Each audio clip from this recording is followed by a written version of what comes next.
Welcome to the White Sox REKAP Podcast. I'm Ryan McGuffey alongside my guy, BA. It's good to have him back, isn't it, on the podcast? It's so good to have him back. Following up Sox Fest now, the White Sox are spring training. Pitchers and catchers report. It's literally four of my favorite words, BA. And there's actually excitement in the air about the Chicago White Sox. Yes, I know they lost 102 games last year. We're going to get into that. BA, myself, Jonathan Hood, getting the band back together as we go through the five big questions that are looming as the White Sox enter Camelback Ranch in Glendale for year two of the Will Venable experience. Let's answer those questions, and we'll have a little bit of fun. Just a little bit? Just a bit. Just a little bit of fun. Brian Anderson, Jonathan Hood, Guff, Ryan McGuffey, all right now on the White Sox REKAP Podcast, and it starts right now.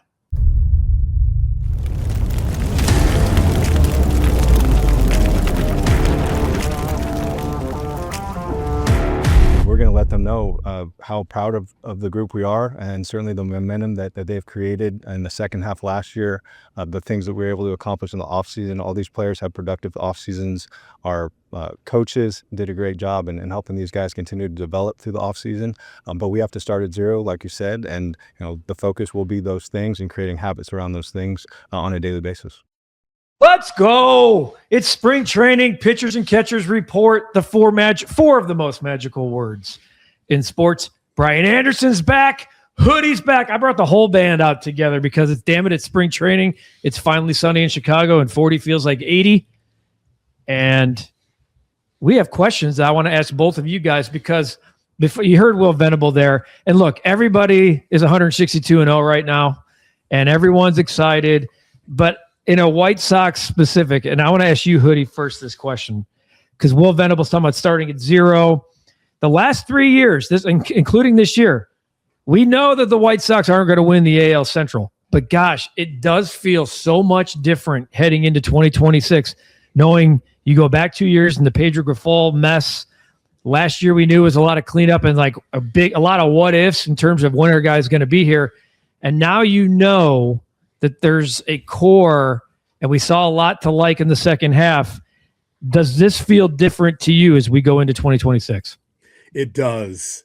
And guys, I'm not a big body language guy. I think that's just some new age thing to try to read somebody. But when I see Will Venable, man, standing up tall, talking to the media, I enjoy that because he seems more than an A to B manager to me. Yeah, he does. Seems like that you just, when you funnel through the young guys and figure out who can play and who can't play, Venable should still be in place. I'm not like Jerry trying to hold on to guys for 30 years, but I just think Venable gives me more hope as a White Sox fan for as far as his leadership than Grifol. So because of that, I just feel like when we get on the other side, we can see it. Yep. It's kind of dim now, but when we get to the other side, I think Venable will be standing there with this White Sox team. What about you, BA? Yeah, Will's it's so funny because I've seen both sides of him, right? Like when we used to work out together, he's joking around, we're screwing around in San Diego. But when he is doing interviews and he's on the job, he's so stoic. He's got that Marcus Aurelius, right? Like he's very methodical. He processes things in his approach. But yeah, I mean, you can't tell me he doesn't have more swag this year. They've made additions. They've gotten rid of some people that you and I were not the biggest fans of. I'm not sure about Hoodie, but should we no, we don't ever listen. We don't ever have to talk about him again. But I will say, side note, we can all agree on one thing: if he's healthy, he's going to go off this year. It's really piss him I hope he does. Good for him hitting seventh in New York. But I'll tell you what, man, like it's going to be really fun. And I think we touched on it briefly. The White Sox, man, they really do have a chance to be the 2025 Reds. We've been saying that. I don't think they're quite there. I want them to be. There was a couple more additions I would have liked to see, but this podcast is titled 5 Big Questions as the White Sox enter spring training. For those of you watching or listening, I gave both of these guys the preference. You want them up front, or you want me to hit you off the cuff? I'm going to hit them off the cuff. So these are real responses to questions in the moment. We're going to go, of course, 5 through 1, because why wouldn't we do the build-up? These are, I guess, our 5 questions, my 5 big questions, but I'm making them our 5 big questions. Feel free to add along the way. Let's start with number 5. This was a one I asked about last year, and it's one that Jose Quintana, as we taped this, has signed with the Colorado Rockies. I was kind of itching and clamoring for another Jose Quintana. Jose Quintana kind of getting the Justin Verlander treatment, finishing his career where he started, but I guess that's not going to happen. Hoodie, first question number 5 on our list. Do the White Sox have enough pitching to make it through 162? I'm not talking about contend for a division title or a wild card. Do they have enough pitching? Yes, they do have enough pitching. And I think they have enough pitching through July to the deadline. And of course, you're going to have to add some kids that we're looking forward to in the minor leagues. But I do think we have enough pitching. Look, Eric Fetty's back. Yes. I know. I'm a Sox fan. I'm excited just for the year. Eric Fetty to be back, right? Yeah. Because last time we did a podcast, we were trying to figure out who's going to be 4 and 5. Yep. I got Shane Smith. I got Anthony Kay. I got Davis Martin. I got Sean Burke. So you know what? I'm happy that you do have 5, and I think that we have enough pitching. Now, the question you always ask is, what about your relief corps? Do you have enough? Will you be trading those assets in July? As is today, since we're talking about this in the offseason in February, I say you have enough pitching to be able to get through 162. Yes. Okay, because last year I did not think they did. You had guys that had never pitched 100 career innings. That changed. Shane Smith, of course, became an all-star. He looks the part. He's probably and should be named opening day starter. But do you think the White Sox have? And now you just said they could be the 2025 Reds. Wow. So let's go with that. Like, do they have? I like the Fetty addition. I guess Fetty cancels out Quintana. You weren't going to bring them both in. Yeah. I don't know why. And we don't really know what to. Anthony Kay is kind of. This guy wants the old Buick back. I do. Right? Hey, nothing wrong with the Buick Enclave, hoodie. Canerco's taking hacks, and AJ's getting in shape right now too. If you want to get some mid to late 40s comebacks. Whoa. I'm looking for innings leader. Quintana had a sub-4 ERA last year. I agree. But no, do the White Sox have enough pitching? And I'm going to give you an addendum, both of you, to this question here in a second. But do they have enough starting pitching? Because you need 8, 10, 12 arms. Yeah, but let's just consider where we started with this, right? Me, you, and Hoodie, we've had at length conversations like who's going to have the most saves with 7 or 8, or who's going to have the most wins with 6. So I think that Hoodie brings up a great point. What the White Sox have is they have enough to get to the deadline. And if you can get to the deadline and you're showing signs of compete and you're teetering on that, are we going to get to 500 or are we going to be in the wild card hunt? You certainly can make some moves. So I think if the White Sox are good enough and have enough pitching just to get through mid-June and compete at a high level, they'll certainly make moves or make some adjustments internally or in the minor leagues where they will be able to get through the season. And we know Schultz and Smith are knocking on the door. I mean, you would also understand that both of those guys are probably going to be monitored differently than any two people. Smith is breaking camp, dude. I don't think Hagen Smith. We're not doing this. I need you on board with that. Hey, this is not whoa. This is not the predictions podcast. We'll do the predictions podcast later in spring training when we actually have seen him. Need you on board, spring training on a spring training mound. But in terms of pitching, one thing I want to add to that is the White Sox were 15 and 36 in one-run games last year. They went out. You guys know how I feel about closers. I do think they matter if you do it right. Don't throw 70, 80, 100 million at them.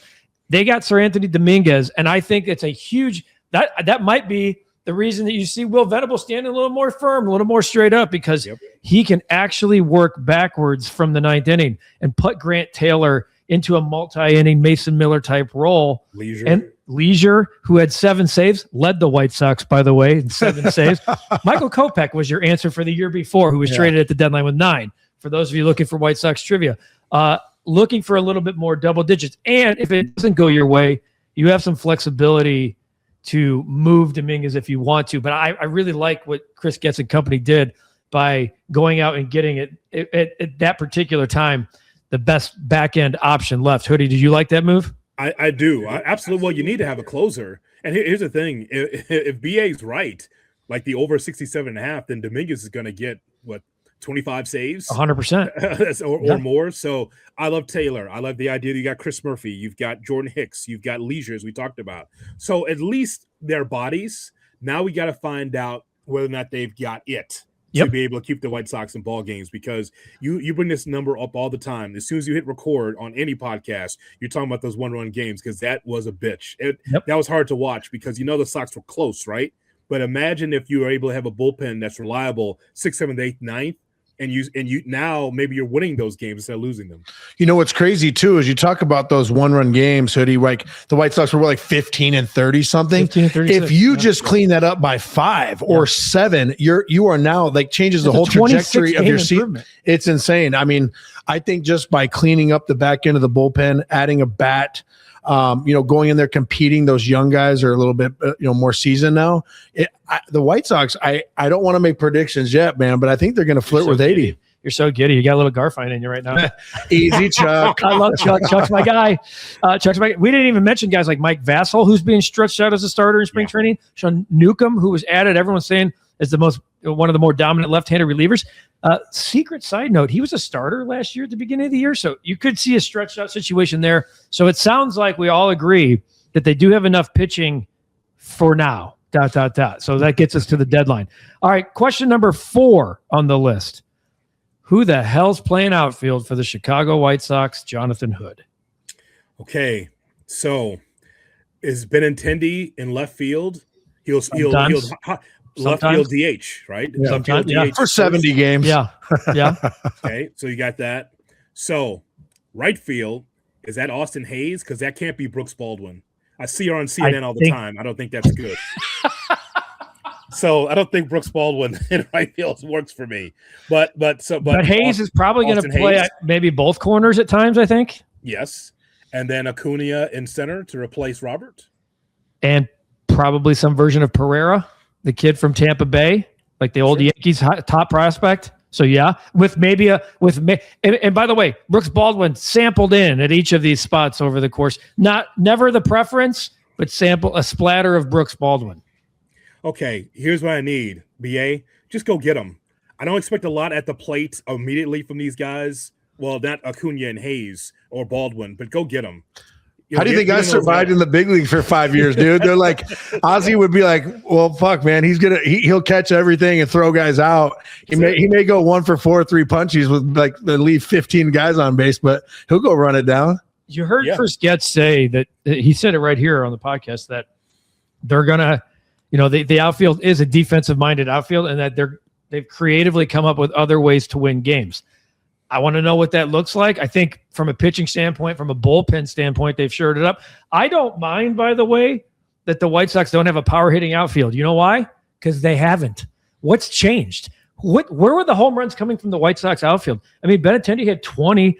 Robert had his little 15 to 18. They haven't had pop from the outfield since 20 years. Yeah. They have not, since Carlos Quentin was out there. Hey, I hit 30. 8 off the bench one time and 150 at bats, and Kenny Williams was like, dude, Michael A. Taylor was playing center field 100 plus times last year. That's crazy. So that's why I see a lot of fans out there saying who the hell? They don't have a major league outfield.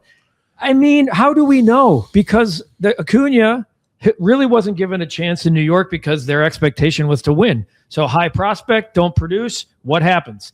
Boom, we don't have time. Pereira, same deal. Yankees high prospect, don't produce. Ship you to Tampa. Tampa's always tweaking and fixing and moving. He was part of the Adrian Hauser trade. The one thing Chris has said, and I think this is probably, I'll say this, hopefully the last year of having a runway. We're going to know about these guys really quickly. And all of them, to me, whether it's Austin Hayes, who I like that signing, by the way, too. 15, that guy can hit 15 to 20 homers. If in an ideal scenario, and this is nothing against Andrew Benintendi, they would like to move on from Andrew Benintendi, but sorry, that's the contract. But this is all a bridge to Braden. I want that T-shirt. Bridge. I think we should make the bridge to Braden, because when Braden Montgomery does get here, he's not breaking camp, by the way. So settle down. Not I've been waiting to say it until you're done. No, the bridge to Braden. The entire outfield looks different when Braden Montgomery's in right field. Yeah. Hey, let me tell you something real quick before you go jump into conclusions chart here. That he's not breaking camp. I'll tell you this. Braden Montgomery's 23 years old. I think he's right. 23, you're going to be 24. I made it to the big leagues. I got called up when I was 23 and at the end of 05, right? What was happening in 05? Yeah. I mean, granted, our team was ridiculous. Okay. We were stacked. Mm-hmm. Totally understand. But I'm telling you right now, the White Sox lack so much depth in the outfield. And to Hoodie's point, everything he said sounds great on paper, but one hamstring, Benintendi's banged up, and Braden Montgomery goes off in spring. there's absolutely zero reason why you would not have him break camp and then be there with Mydroth and Colson. It just makes sense. It's okay. It has happened before. There has been a rookie that's been broke with camp and just played at a high level. It happens every year, except for every team, except for the White Sox.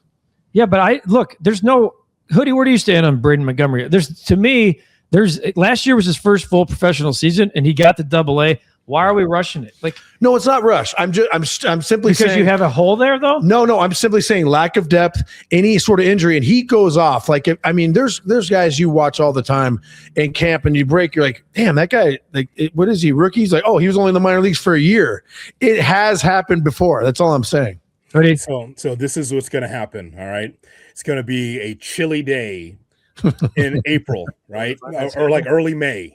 Okay. And there's going to be Sox fans sitting there with their Miller Lite, and they're going to be like, you know what? Braden should be up here right now. I'm tired of seeing this. And there's going to be Section 108, and all the Sox fans are going to have this big banner, and they're going to turn it toward the Sox box, and there's going to be pressure to bring him in. I expect to see him in 2026. Will it be day one? No. But there is going to be pressure with the Sox podcast, the Sox Recap Podcast, Section 108. There's going to be banners. There's going to be a theme where they have no other choice. We'll have to bring them up. Got it. So I don't need them in April, but I like to see them in July. Real quick, there's got to be some side bets going on just on a recap. Yeah, May 13th, Kansas City. May 13th, Kansas City, Wednesday night. That sounds just about right. Paid attendance, 12,340. How old is he, by the way? Is he 23? Is he 23 yet? Is he 23 yet? He's close. I'm sorry. Because I coached against him when he was at Stanford as a freshman. And let's be clear, he can play center, but my God, when you see him in right field, he'll be 23 in April. Bazooka. You are right. He's 23 in April. He's got a bazooka. He's 23 in April. This is how it works, BA. You just sit there and you're watching a guy roll over the second, roll over the short. It's like the fifth or sixth inning. You just start to get a little antsy, and you go, fuck this. Yep. I want Braden right now. And all of a sudden, it's going to be a chant, and it's going to go around the ballpark. Yeah, and it's going to be a thing. Especially if he's got 7 homers the first month. Well, or something, and the outfield, the entire outfield's hitting 6th, 7th, 8th in your lineup. Roll over. Yeah, so, it's going to be a thing. Just what? Wait, what do you mean? What do you mean? Yeah, it's not going to be April, but it's going to be a time. I think he gave you a good date right there. Mid-May, a little chilly still. You're just kind of looking around like, you know what? Montgomery should be with the ball club right now. Yep. Yeah, but get around nowadays, Hoodie, they don't even say, they don't boo anybody anymore. They just have signs that say sell the team. A guy rolls over, it's Jerry's fault. Come on, Jerry. I think we started this thing with there is optimism here, and let's go to question number 3, because I think the biggest reason we were optimistic last year is because of that. You heard Venable start the podcast with the way they played in the second half. They're starting over at 0, but the momentum. You look at the White Sox offensively in the second half; they were top 7 in most categories. That's like an under the radar little stat there. That the White Sox off, and then they changed hitting coaches, which I don't mind about that. But the question is this: does the majority of the core take a step forward rather than a step back? And the reason I say, Goff, what's with the step back? Because we've seen this play out before. Someone's going to take a step back. It's because that's how baseball works. But can the majority of what you've seen from the 8+ guys that we talked about so much last year, and BA, I'll start with you on this one. Do you believe that you've seen enough that this group, who's asked to be taking more of a leadership role, the Chase Mydross, the Colson Montgomerys, the Shane Smiths, etc., the Edgar Carrolls, the Kyle Teals, can that group, as a unit, take a big step forward to truly propel this 60-win team with momentum in the second half to the possibility of the 2025 Cincinnati Reds? Those 4 core guys you mentioned on the offensive side are so exciting. I mean, I don't know if Mydroth deserves a bobblehead yet. I thought that was a stretch. Come on, dude. That's a true story. Hey, I swear to God, I'm going to tell Brooks. Don't you blaspheme in here. Don't you blaspheme in here. I like Chase Mydroth, but my God, I'm going to tell Brooks Boyer. So am I getting one of my diving catch because I showed up for a game in 08? But no, but my thing is that group is freaking sweet. But we have discussed at great length again, it's all a matter of those younger guys. Like a guy like Mydroth's going to be consistently good because he's a smaller guy, bat to ball. But Colson Montgomery, he's going to hit a snag this year. Yep. I think it's going to be early, but he's just got to get out of that April rut. He may take off and go off, but man, it's just a matter of how quick can he get out of that shit rut that you always go through when you're a young player. I mean, Hoodie, how can you not like the Chase Mydroth Let me see that. bobblehead? No. I mean, it's got dirt. I He's know. got dirt. He's got the helmet Is it- flipping off. He's got the flow. The going, stash. The It's sweet. stash. That's actually pretty This cool. guy complete For the disrespect. record, Chase, I love you as a player, but I was hoping you'd have that, 280 with 15 and 75, and then I'd buy your bobblehead. 280. Oh my God, this this guy- is our igniter. Don't you understand that? 75 RBIs. It's gonna be our pods. I love that guy. I love easy now. Hoodie, what do you think of the core? Step forward, step back, middle? Okay, well, here's the difference between football and baseball. Football, you get a chance to be able to put your best foot forward. All of a sudden, you have this charm season, and then there's always injuries or a little bit of a step back from the quarterback position. There's always something, right? Yep. But I think in baseball, I think it's different because when you're young, and BA can speak to this better than anybody, when you're young, you don't know what you don't know. Right. So you know the expectations. The expectations is for you to have professional at bats, be solid defensively, and to be able to just do your best out there. I don't think that there's a lot of pressure on this young team. I do not. So when I think about the Teals and the Mydroths and the Montgomerys and the Vargases and the Acuñas and the veteran Hayes, I just think that these guys are going to be free and easy and try to play the game the right way. I don't think of a step back. I don't. If there was real expectations like this team was supposed to make the playoffs, then maybe. But because of where you came from, I feel like you're going to get better than you had last year. I'm optimistic about that. Man, I can't say across the board, BA, but I can say there's a number of key guys that'll be like, you know what? Just get a professional BA. As a unit for sure. It's just individually think about how much the White Sox rode that Colson Montgomery wave last year. If he starts hanging up like 0 for 12 with 7 punch outs in a series, like which one of those 3 or 4 guys like a Teal is going to have to step up? They might all go like shit, maybe. I mean, here's what I'm with Hoodie, like full go here on this one. And I'll give a lot of credit to this. I think a big reason is Will Venable is the guy, when they look the back of his baseball card, it says something. And it says 8 to 10 years, playoff teams. And then how did he get here? Hall of Fame managers. It's not Pedro Grifol. You're like ChatGPT. Like, who is Pedro Grifol? Right. What are the 15 roles he held within the Royals? And then you look, I said this to Getz. Getz has gone in 2021. If we're sitting here doing this podcast 5 years ago, they had 20 members on their Major League Baseball operations staff. Do you know how many they have now? 45. That's a lot. I was hesitant about Chris when they hired him because it looked like the easy hire, right? He has been allowed to actually go out and do his job and add staff and a lot of behind the scenes work. I don't know if it's going to work, but thus far and how they approached last year in regards to this particular question about the core, where they brought up guys in April and then if you were ready, you came up. We didn't hear about Super 2. We didn't hear about, options. It was, Hoodie, we need you to go down to Arizona. It's going to be unconventional. You got to buy in. Chase Mydroth, we thought you were going to break camp. You're trying to hit the ball too much. 2 weeks later, he's up. Edgar Carroll's up. Kyle Teal was ready in June. We already have a catcher here. Doesn't matter. I loved it. It was the first time in my White Sox fandom life that I ever saw the White Sox just say, you go play, we'll make those decisions, and then you'll all come up and learn together. So I'm with you. The bridge to Braden, Schultz, Smith, when those guys are ready, they're coming into a very strong group that kind of understands what the mission is. And when they look around and they're looking for veteran leadership, they are the leadership. And I like that. I've already sent Smith and Montgomery real estate agent info just to start shopping in Chicago. All right.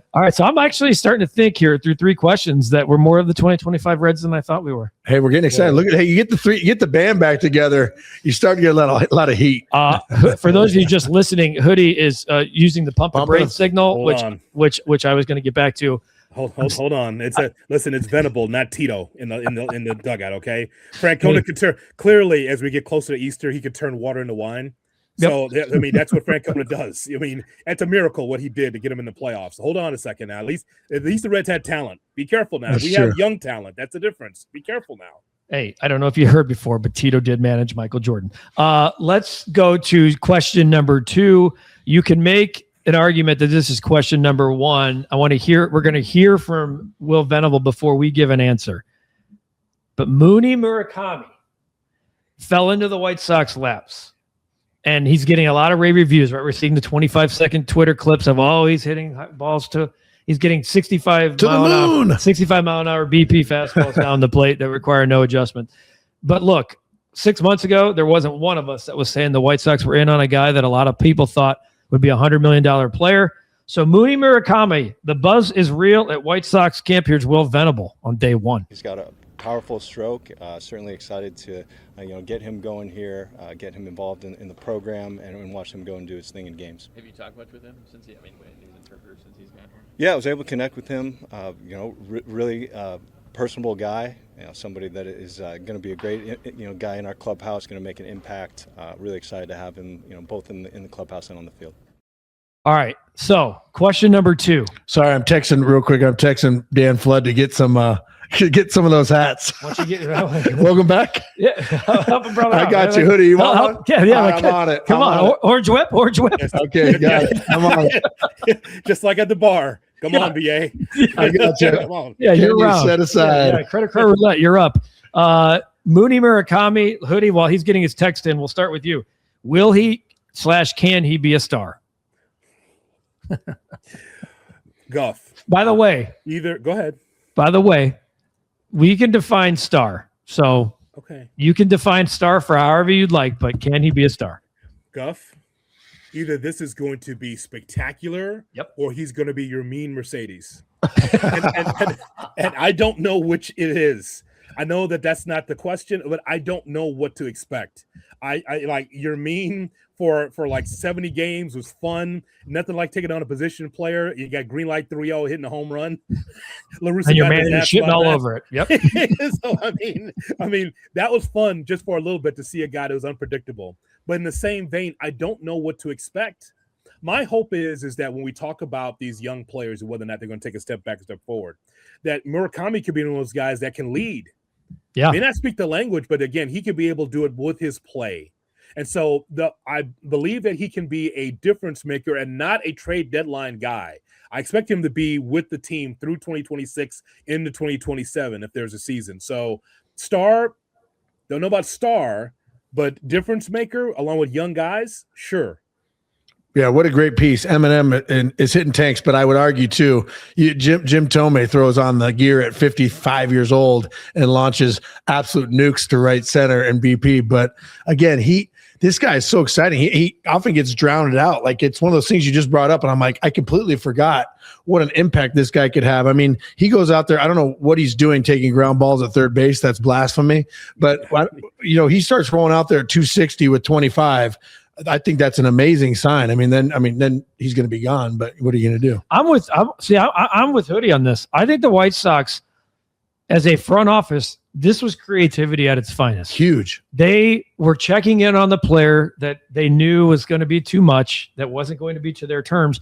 And the posting window that's the beautiful thing about the Japanese market. I wish every player had a posting window, because then it's like, dude, it's December 11th. Your posting window's tomorrow. And there are teams going, we don't know about that guy that we want to spend 5 for 150 on. And so what happens? Those teams get weeded out that might have wanted Murakami. And then the White Sox come in and go, we'll give you $17 million a year. It's going to be short term. Prove it with us. Let us get rich off the deal. Yeah. And then let's see what happens. I'm with you. I don't know what to expect, but I think from everything I've heard, and I talked to Anthony Kay, he was on the podcast last week from Sox Fest, who faced him in Japan. And now he said his floor is Kyle Schwarber. And I said, Anthony, with all due respect, do you the ceiling? I think the ceiling's Kyle Schwarber.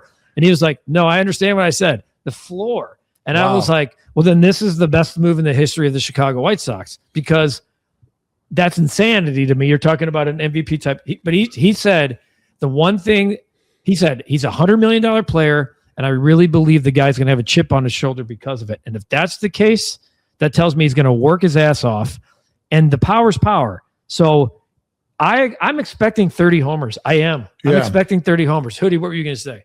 I was just going to ask about Murakami as far as what the White Sox are doing with it from a sponsorship standpoint.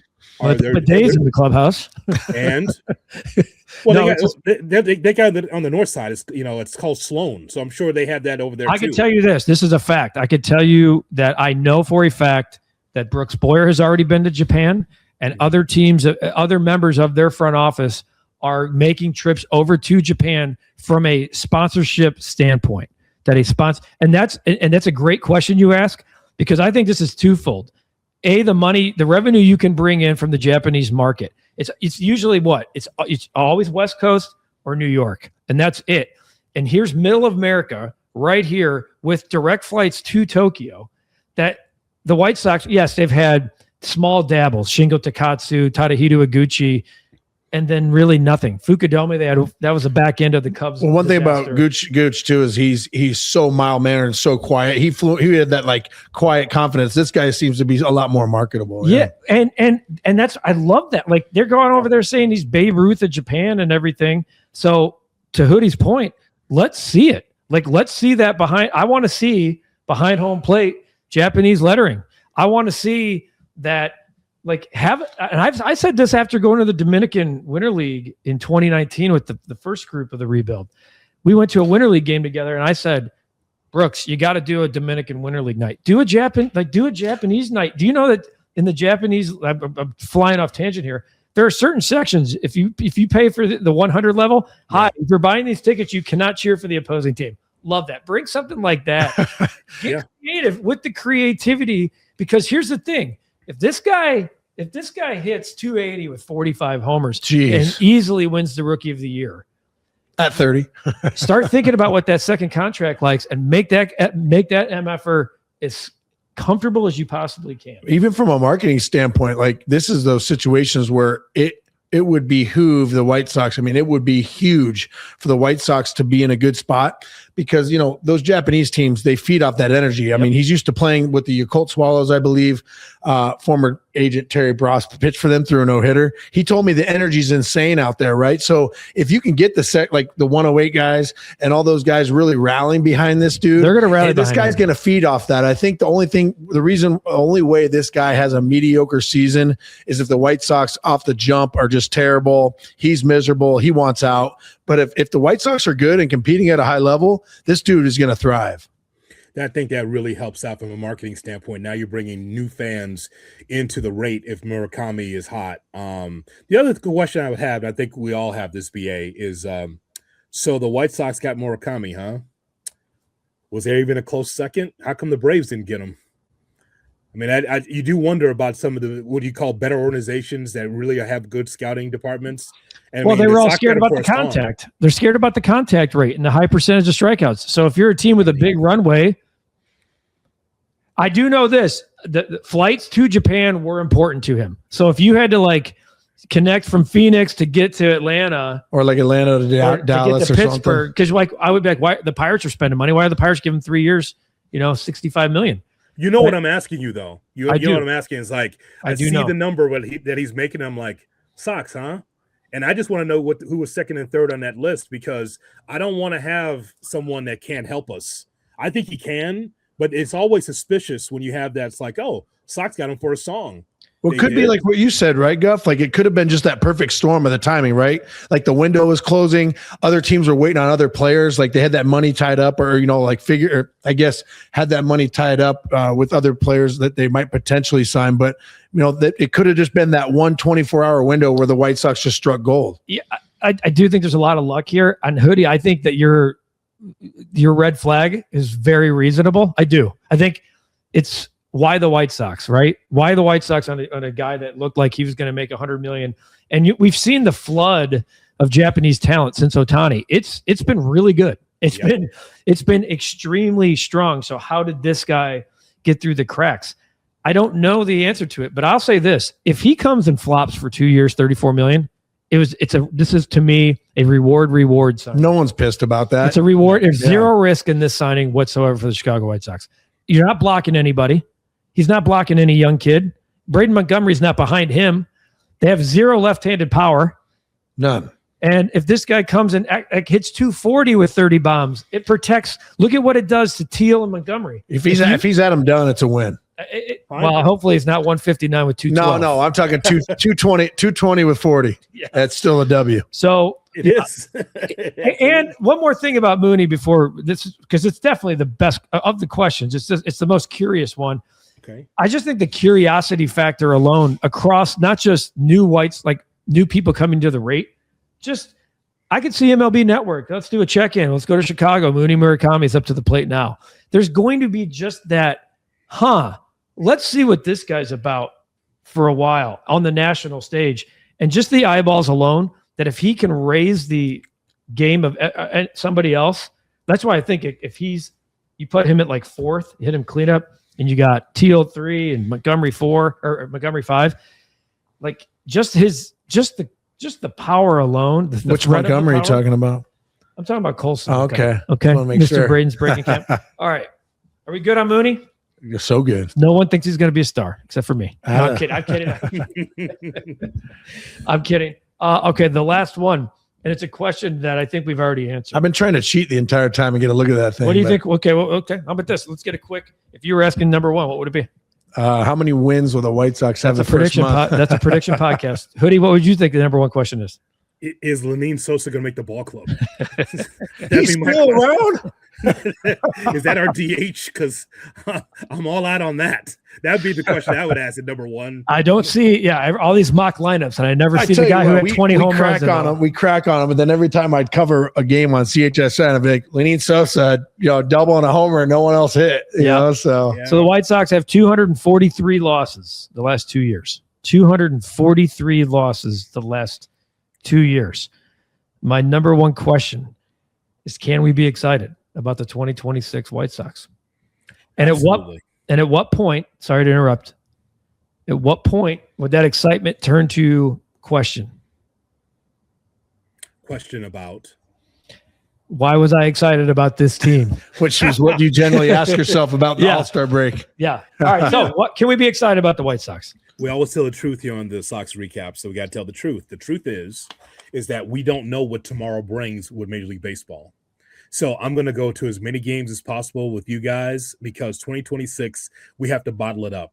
Yep. Yes, I think I'm excited about the White Sox because it's about youth. If it's just a bunch of tomato cans out there, guys that are on the bottom of the scrap heap or guys that you wouldn't have on your fantasy baseball team, then you're spinning your wheels. But we're not the Rockies. We're not.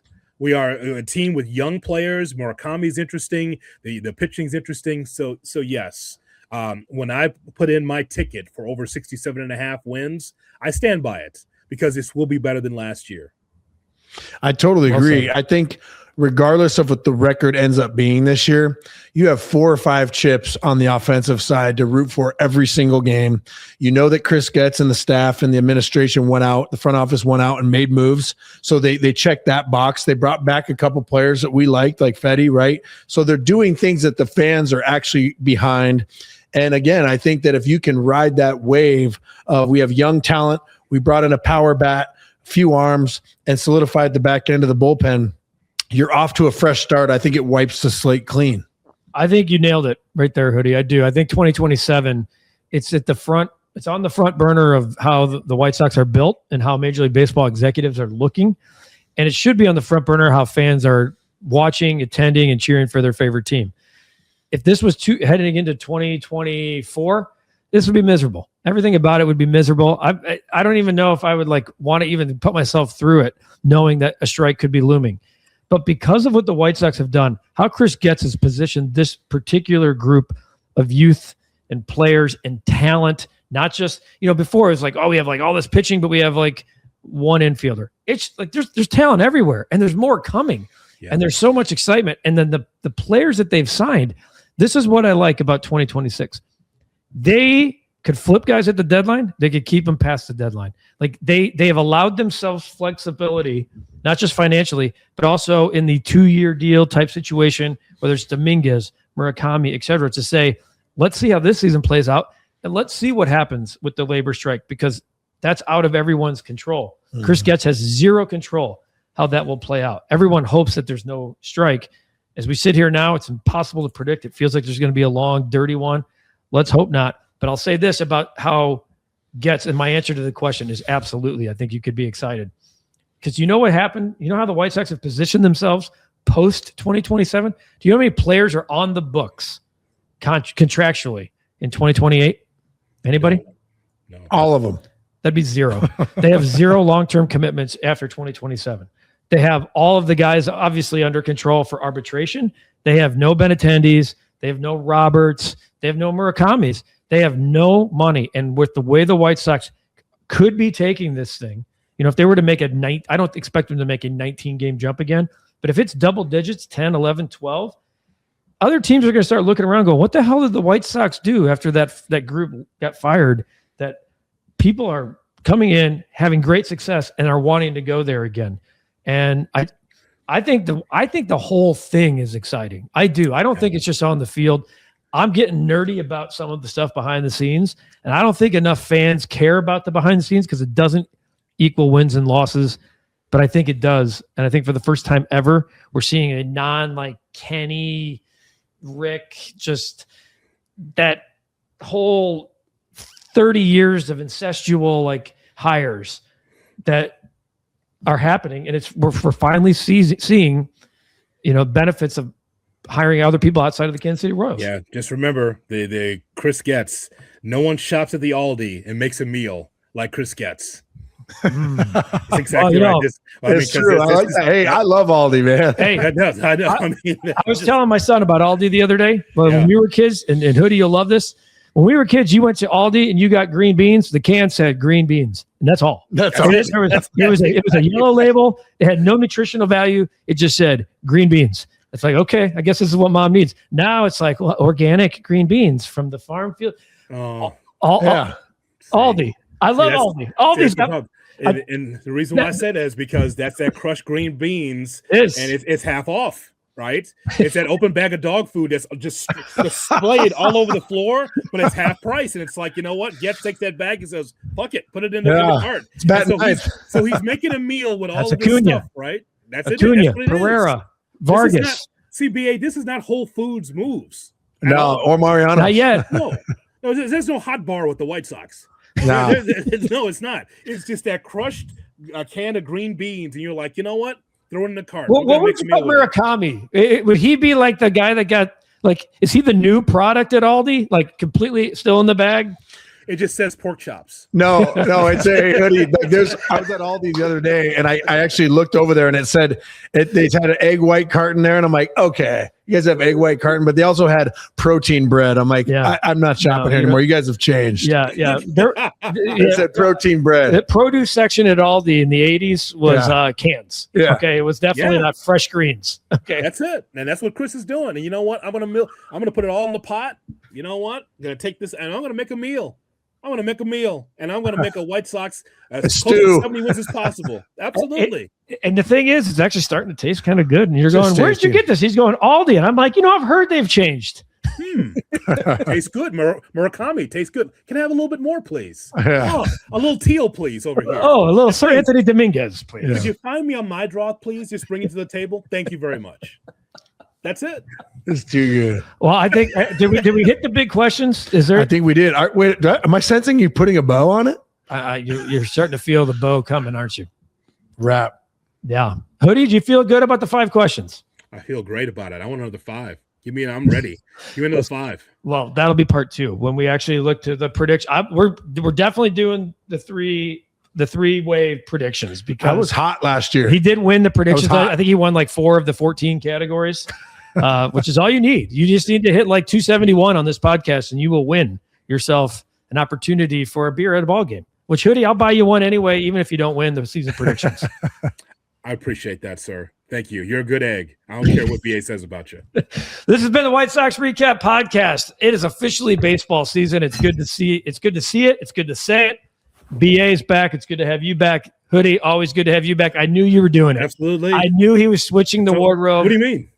For those of you watching, Hoodie went with his favorite National League ball club. He switched out the Southside hat to the Milwaukee Brewers. It's been on here the whole time. Been on here the whole time. Just like this jersey, for the first time in probably 2 months, Hoodie didn't have to stop the podcast and say, I'm not doing this podcast with Ernie Banks staring at me. So it's a Sox podcast. Just be genuine Sox. I don't know why. Yeah. I don't know why, Portage. I got to keep telling you this, but it's the Sox podcast. Okay. Hey, careful, did you call you Portage? He did call me Portage, Indiana. Hey, Portage, Indiana, been a bit. Hey, hot place to be. Home values are doubling by the minute in Portage, Indiana. Speaking of Aldi, Yeah, speaking of Aldi, it might be the home of the new White Sox park after the Bears say no thank you, because that is coming. That's coming next. Thanks for watching this edition of the White Sox Recap Podcast. Thanks for listening wherever you listen or subscribe to podcasts. If you don't already subscribe to the recap, come on, what are you doing? Join 250,000 people who have already done that. Click the notification bell every time we drop a new podcast. Boom, you get the notification. For Hoodie, for BA, I'm Guff. We'll see you next time on the White Sox Recap Podcast.